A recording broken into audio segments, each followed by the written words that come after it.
So we're going to begin today's course with talking about the spirit and how our spirit needs to grow in order to change. Now, some of us will, we kind of have our highs and our lows, and we, seem to be sitting on a plateau for a while. So my hope in this lecture is to kind of get those gears going again, to maybe renew your relationship with Jesus. And so let me start by talking about my testimony and, how it all began by recognizing that God loved me and that God died for me and that he would have never died for a piece of junk.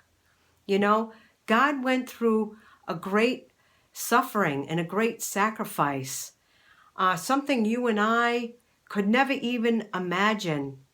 And what that did for me was not only did I recognize how much God loved me and that I wasn't a worthless piece of junk, but it made me recognize how precious life was in and of itself, and realizing that life is a gift. And what I do now with this life that God blessed me with is what my life will be as my gift back to him. So what we do with our life is our gift back to him. So as I began to grow in my relationship with Jesus, and as I began to understand the insight of the Overeaters Anonymous program, and I still have the book today, by the way. They have a little book. It's called the For Today book. That insight began to grow, and it began almost like a fire was in me. And the more insight that I would attain and understand, the more my mind and my spirit wanted to feed on it. And that is the wisdom of the Holy Spirit. So there are many gifts of the Holy Spirit that God is waiting to give you and I, but unless we allow our mind and our heart by investing in time to allow these things to come into us, then we're never going to change. And forever, listen to this one thought now. Forever, every minute of the day, we can either waste it or we can invest it. And so it's important for us, to not be stagnant and to let time go by without inviting the Holy Spirit in.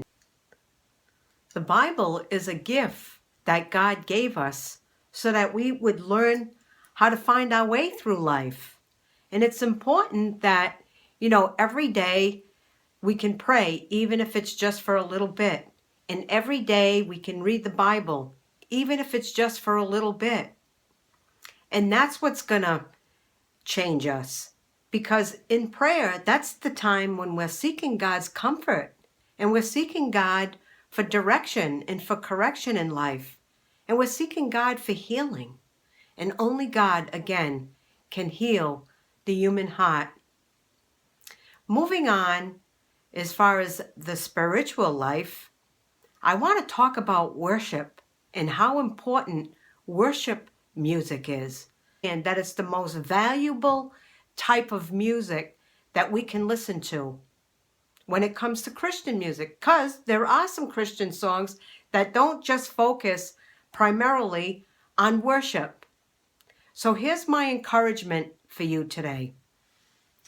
My encouragement for you today is to listen to worship music every day, at least 1 or 2 or 3 songs.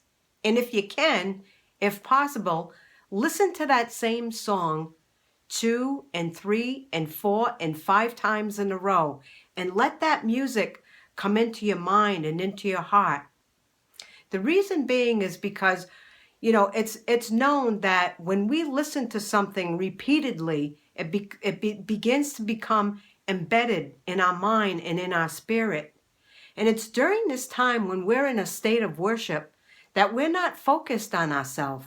We're not focused on our problems. We're not focused on our worries. We're not focused on our fear.